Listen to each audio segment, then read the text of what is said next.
You just said the most common conflict people have in therapy is arguments about money and sex, right?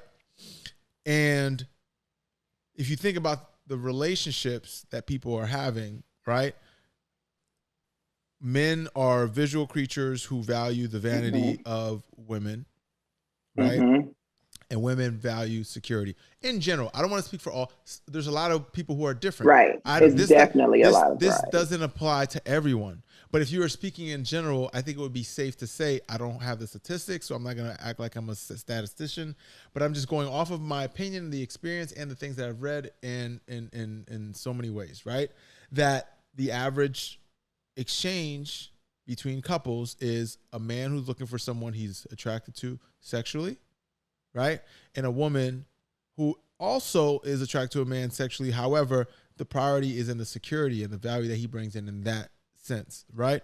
So are relationships basically a civilized, evolved version of prostitution? I'm saying it. It's legal. I'm saying it though. It's not wild. That's really what we have turned. That's like real talk. We call it legal prostitution. Marriage is legal prostitution. Prostitution. That's a soundbite. That's gonna be.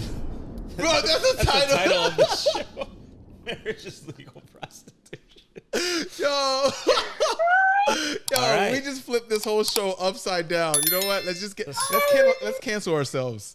Screw it. So basically, but like, really, what is it? It's an exchange, right? You just said it. He's getting what he needs. She's getting what she, needs and wants. Now, is it more to it and more in depth and complex? Absolutely. But we're talking about on the surface. What are we really doing here? Yeah. You basically have illegal prostitution. So you're agreeing with that? I sure am. So let me ask you a question. This is an introspective show. People learn about themselves through conversations with other people. I want to preface that. Okay. This is so much fun. I'm glad. I'm glad. I'd love to hear that. All right. So I'm gonna dig as deep as I can until it's not fun. So you agreeing with that? Do you also accept that in your own life as like? Are you not getting married? Huh? Are you not gonna get married because marriage is legal prostitution? I mean, I don't know if you're married or not. I don't know your situation. No, I'm not married. I have been married before, but okay. I've been there, done that. Okay. Go deep. Do it. Okay. No, like real talk. It's legal prostitution on the surface, right? Like it's basically like. Is it the surface or is it underneath the surface? I would think it's underneath the surface, right? There you go. Okay. You don't want to say it out loud, but that's what we're really talking about. Okay, cool. Yeah. But I'm just saying in general, when you think about it, what is prostitution? I'm giving you sex for money. Yep. Right? Or I'm giving you sex for something I need. Right. Whatever that is. So when you get married, you still giving sex for something you need. Yeah. Both ends, right? So I like to laugh and say men are prostitutes too. It's not just a woman thing, by the way.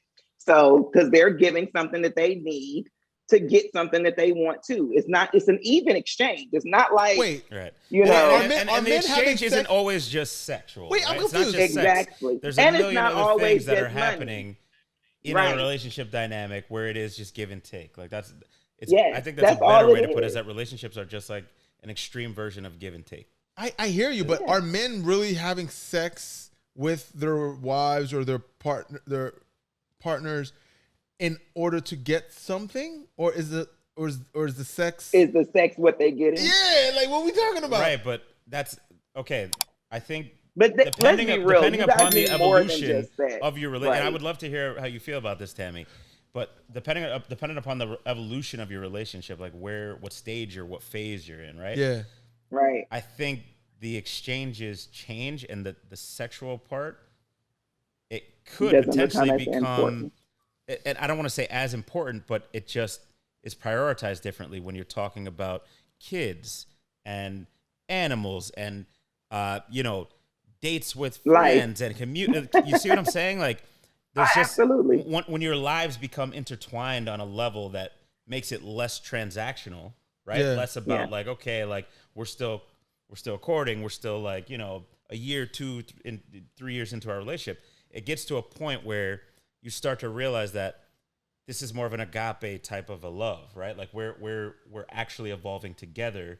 Okay. Just as much as we are individually. Okay. Which is Right. It's hard to grasp if you haven't been there. Experienced it. Mm-hmm. So we're getting a look into how your types of relationships. No, I'm speaking from a very like global and general. And I think it's general in the sense of one part of the evolution of a relationship. No, of course. Obviously, a relationship has one phase, not part. Obviously, every relationship has different meanings for different people. Right. And there's some nuances, Absolutely. but there's a baseline that comes from the organic movement of people. And is the baseline simply attraction? No, it's not that it's simply attraction. It's just it depends on who you are, though. No. If you're looking at the physiological makeup of human beings, right? And what makes us vulnerable, what our strengths are, what our weaknesses are as people and different sexes and so on and so forth, right? And I'm also only speaking from the very heteronormative, platform. Right. Again, I'm not speaking for everyone, right? I only know the lane that I'm in, right?